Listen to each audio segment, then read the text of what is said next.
তো আমরা চলেই এসেছি, এই দেখো চলে এসেছি। তো ফুচকা খাবো, তোমরা দেখতে থাকো।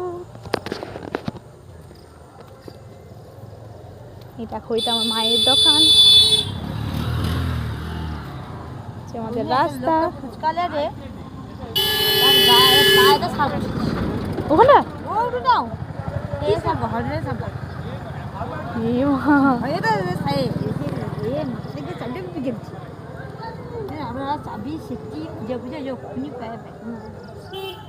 দাঁড়িয়ে সবাই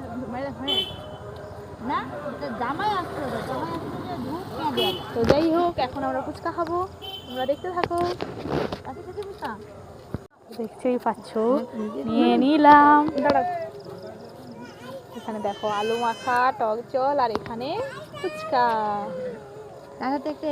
এখানে আমার ছেলে দাঁড়িয়ে আছে। আলু দেবা না, এমনি সস দিয়ে। এটা দেখাও, আমি ফুচকা খাবো। দেখাও, ও তো স্টুডেন্ট পড়তে চলে আসছে।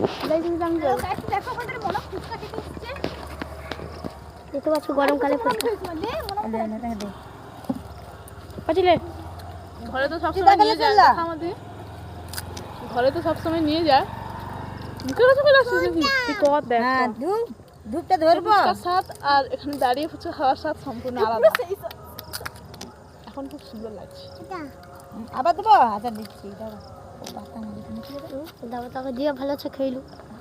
তো যাই হোক, ফুচকা খেয়ে নি, কি না দেবো, একদম বাড়ি গিয়ে কথা বলবো। তো বন্ধুরা, আমার ফুচকা খাওয়া কমপ্লিট হয়ে গেছে। আমার মায়ের মায়ের হাতে হোক আর বাবার হাতে হোক, সত্যি ফুচকাটা অনেকটাই স্বাদ। দেখো আমার ছেলে এদিকে খেয়ে নিচ্ছে, বলে শেষ হয়ে গেছে। অনেক স্বাদ।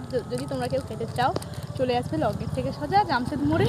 আমার মা বসে থাকে প্রতিদিন বিকাল 5টা থেকে, 4:30টাও কোনো সময় আসে। 5টা থেকে রাত 8টা পর্যন্ত আমার মা থাকে। এখন 8টাও থাকে না, এখন 7টা 7:30।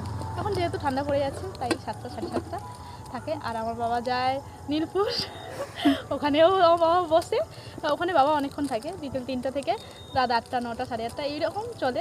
তো যাই হোক, যদি তোমাদের জল বসে গোটাটা ঢুকে দিছে যে খক খক।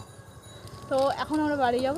বাড়ি গিয়ে একটু বাড়ি গিয়েও ব্লগটা অন করব, তার কারণ আছে। তো তোমরা দেখতে থাকো। তো দেখতেই পাচ্ছ, বোনের স্টুডেন্টরা এখানে পড়তে বসেছে।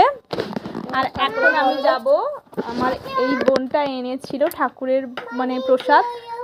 ওখানে নরনারায়ণ সেবা হয়েছিল আমার পিসিমণির বাড়িতে, কৃষ্ণনগরে। ওখান থেকে এনেছে, ওটা এখন আমরা খাবো। তো চলো খাবো, সেটা তোমাদের দেখাবো। এই হচ্ছে সেই ঠাকুরের প্রসাদ, যেটা আমার বোন এনেছে। আর ঠাকুরের প্রসাদ একটু খেলেই শান্তি, কি বলবো, এতটুকু খেতে ইচ্ছে করছে এখন। ঠাম্মা যখন রেখে দিয়ে দিদি খাওয়া শুরু করবো। যাই হোক, শেষ করছি। টাটা।